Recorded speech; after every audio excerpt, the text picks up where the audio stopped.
Previously on Destiny. A paracausal superposition? Like magnetic poles.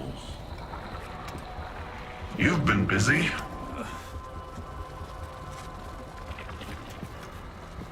Well?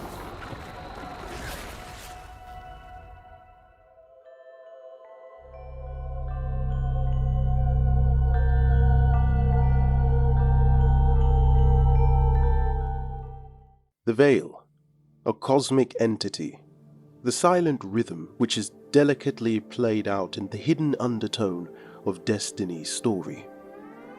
But make no mistake, the universal paradigm isn't simply for metaphorical purposes. Since the introduction of Strand, even the greatest minds amongst lore scholars have struggled to decipher the psycho-paracausal nature of the tapisteric strands of the Veil. Welcome back, Guardians. My name is Samlab. Before we get into today's video, you'll have to forgive me as I have been sick for the last week. My voice isn't as up to scratch, however I will do my best to use that to my advantage. So, let's continue with the video. Okay, let's pause for a moment. This is Future Smart post the cold. For those of you who didn't know, I was sick for 2 weeks. So, there's one thing that I'd like to point out here. This video was scripted and recorded way before this present week, and all the developments with the Ahamkara in terms of Riven and her clutch, also the ley lines and the connection to the Veil. However, this video ties in a lot of those concepts with me having not known anything about how the seasonal story is going to progress. However, the second part of this video pushes this idea a little bit further than we have gone currently. So please stick around and enjoy the rest of the video. While there are a multitude of story beats running through Season of the Wish, I wanted to take time to do a little reading. As usual, I wandered through the libraries of the Ishtar Collective, looking at all the latest entries. The most exciting record I stumbled upon wasn't hidden in the truth or lies of a wish dragon, but in a conversation between the scholar of the cosmos himself, Osiris, and sovereign of the Awoken herself, Queen Mara Sov. Have a listen to this audio log. Tell me, Guardian, does helping Riven sit with you as it does me? She is a blade held in our hand, held too tightly, or trusted not to slip, and it will draw blood. Airing your concerns to the Guardian as well. Doubt is a useful tool, Queen Mara. Double-edged, is it not? This wish was crafted by Savathun. Riven cannot be trusted with it. Has the Veil offered any answers? My study has yielded many interesting curiosities. I understand how the Witness opened the Traveler, but not yet how to replicate it. I need more time. I wish we had more, if you'll pardon the phrase. Time would allow me to insulate us from Riven's ulterior motives. But we've left the Witness undisturbed for too long. We must act. Risk is a thing I've learned should be managed, not provoked. Riven is risk incarnate. To follow the Witness, I must reconstruct the bridge it forged through the Guardian's ghost. But the Veil is not a docile subject. Abuse it, and a similar fate suffered by the Dreaming City could repeat on New Muna.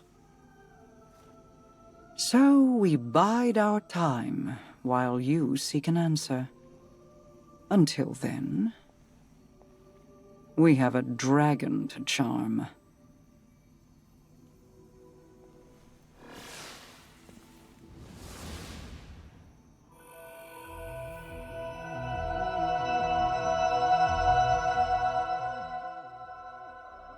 Several months ago I discussed the Veil in quite a few different subjects, and probably mentioned it more times than not.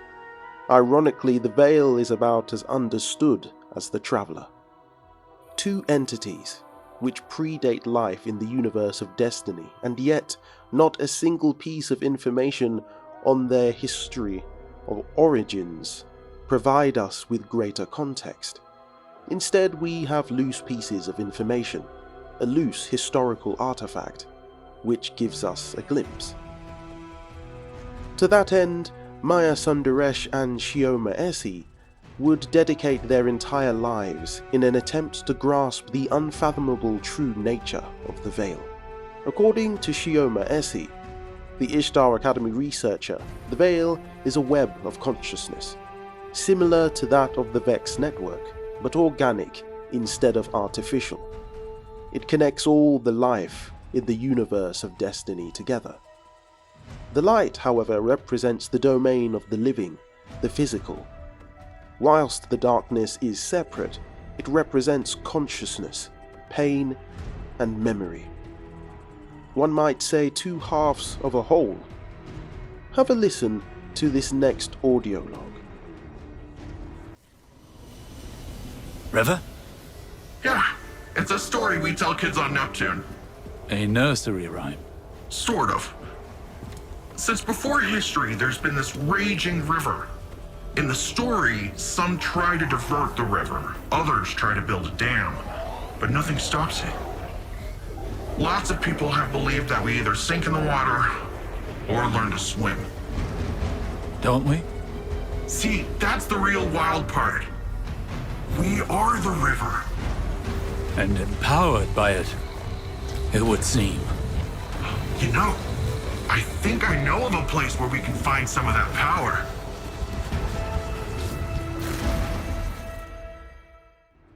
As we've learned since Lightfall, Strand is merely a tool, a conduit to accessing the threads of life within Destiny. Within it lies the power to connect or sever, to cut or tie. Though it is impossible to know, it can influence life and death in the cosmos. This is yet to be seen, but we have seen evidence of Guardians exuding this type of behavior before. Savathûn, the Nine, Ahamkara, even Dominus Gore and Eramis. Again and again, enemies of the light have witnessed firsthand the incredible power Guardians have wielded, and the great achievements made possible by wielding the light. The most evident example of this is the Nine's fascination with the Drifter. He is, after all, an old light-bearer from the Dark Ages, a wicked time when evil was rampant and Guardians did anything to survive. Have a listen to this audio log from the Drifter.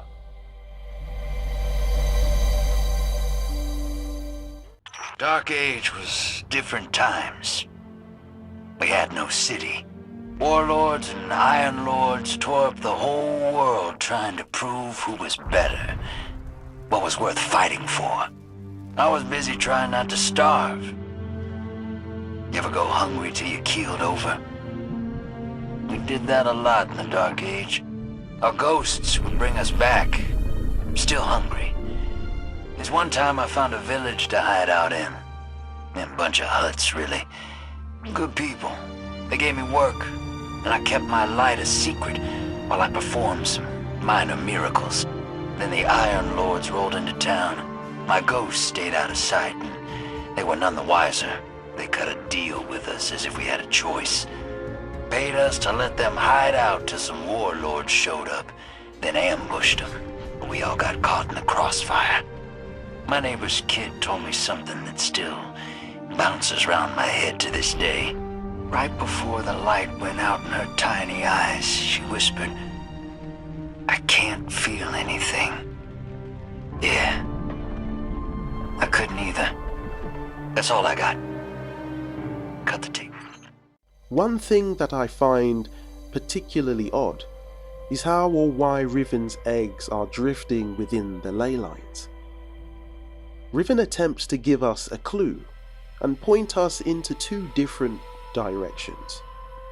First, by presenting the facts, and secondly, by making a suggestion. According to Riven, the only one who wields the power of the ley lines is the Techians and Queen Mara Sov.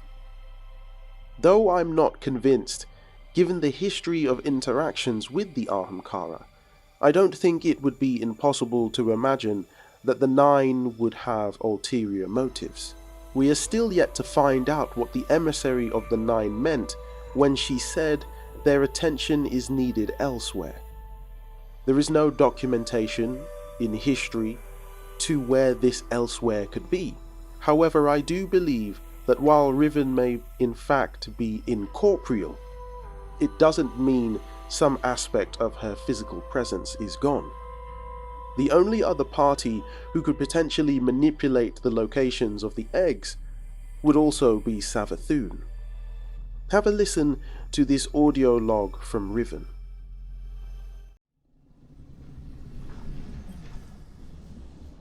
A timely arrival, Guardian.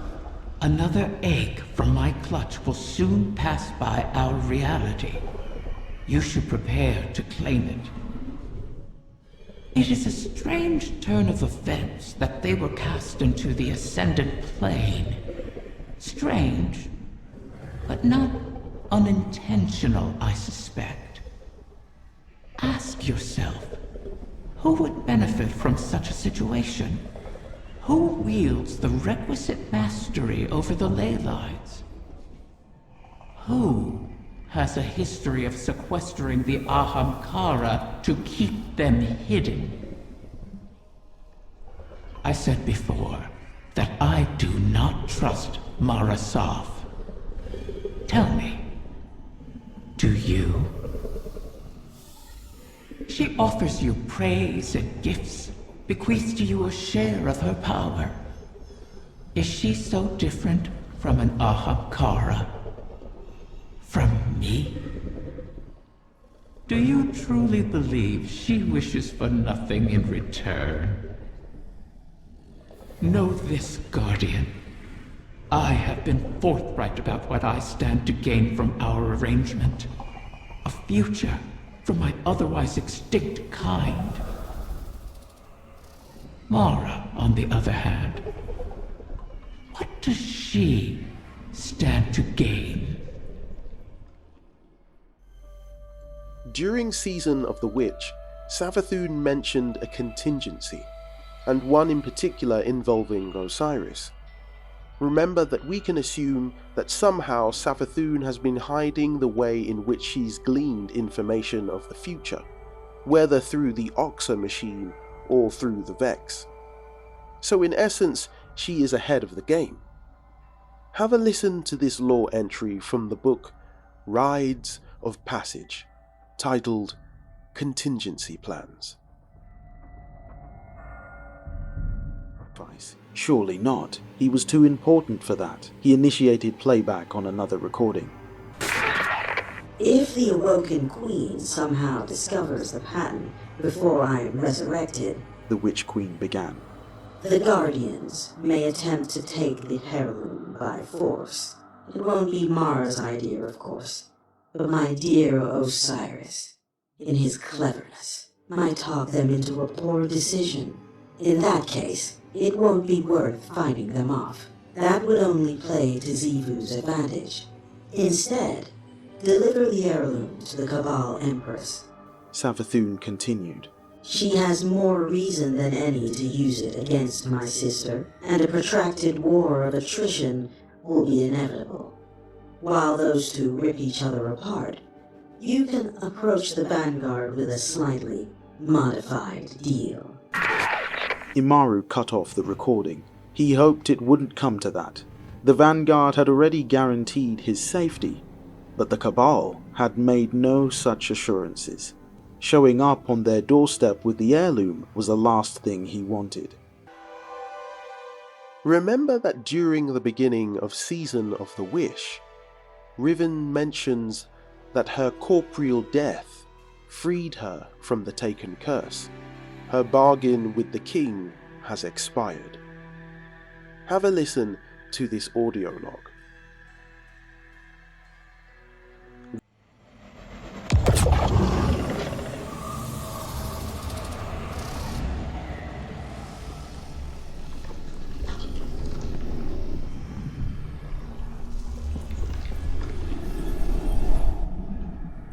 Greetings, O guardian mine. I always knew we could work together. I speak to you now with my true voice. Consider it a sign of trust. The need for deceit has passed. My corporeal death freed me from the Taken curse. My bargain with their king has expired. These Technians strain themselves to conjure my essence. They cannot do so forever. Savathun's wish will be the last I grant. Mara has made clear the terms of our agreement. Retrieve my last clutch of uncorrupted eggs, and I will uphold my end of the bargain. Obviously, I cannot gather the eggs myself.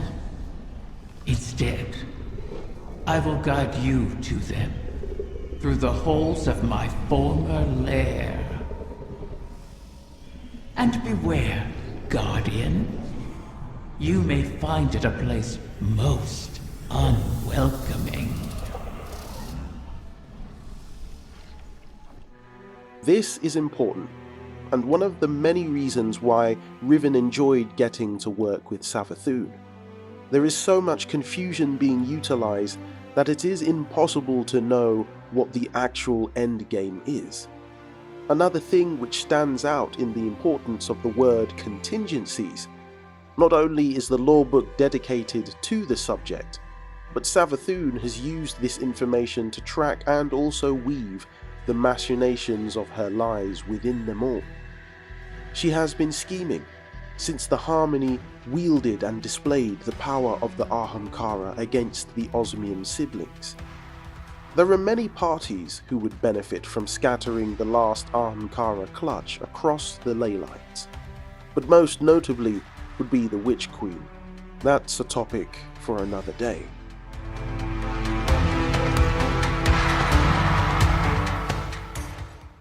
Marasov requests that Osiris put a contingency into play.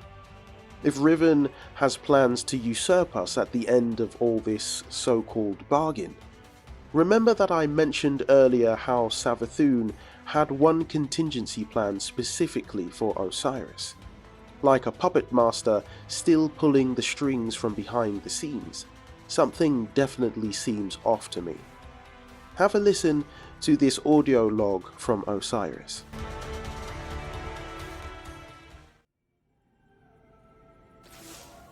Guardian, we are coming to the final moments. These choices, these risks, they mean everything. Mara requests that I provide some small measure of insurance should Riven prove too perilous a gamble. I've learned the Veil is linked to the Traveler, that this link was not created. It is a primal truth of their existence, a pairing. The Witness accessed this link through your ghost. The motions of what it did are written in the Veil's own memory. But like an incantation, without the ritual, the understanding, the words, so to speak, the motions, are useless.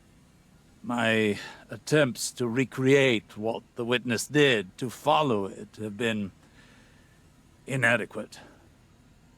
And dangerous. I must temper my ambitions. The Veil is the power of consciousness, made manifest in our physical world. It whispers an electromagnetic language that resonates with our minds.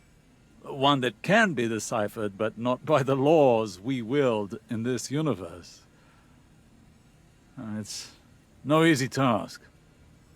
If there is another way to follow the Witness, I'll find it here, on Neptune.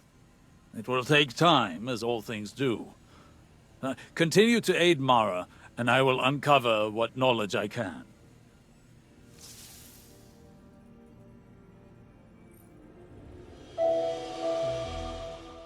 Like many of you, I'm still asking what the true connection between the Veil and the Traveler is. So far, my understanding is that each are linked forever, and both need each other to exist and play their role within the symphony of the universe. Both the physical and subconsciousness are linked, in the same way that matter can exist within parallels. Oxygen is needed for air. That enables us to survive and live.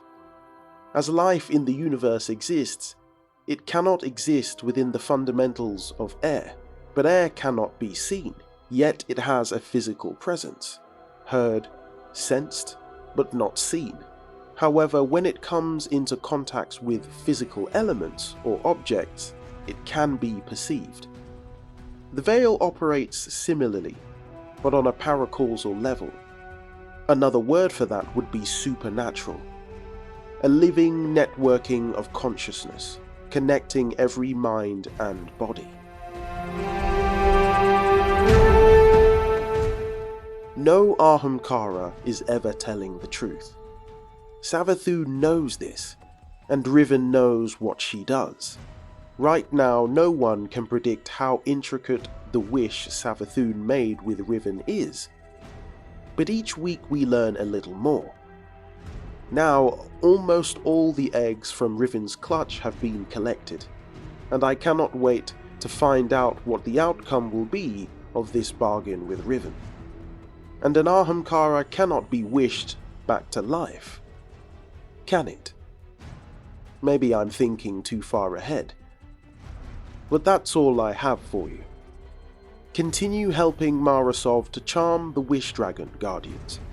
Hopefully, this bargain ends well for us all.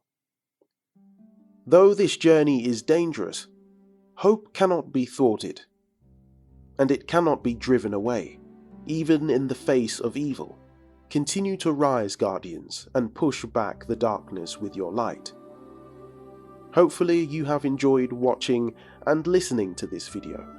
I have more lore videos planned, both Warframe and Destiny alike. Thank you for all the support and feedback lately. It really helped me to present my ideas and create richer videos. You can also look forward to the video cadence switching up, where I'll be having long-form videos and shorter videos in the weeks to come. Be sure to like today's video if you enjoyed it, leave a comment, and consider subscribing to find out when my next video goes live, and hit the bell. Remember that no matter what you're facing at this moment in time, you can do all things. Stay safe, and Godspeed.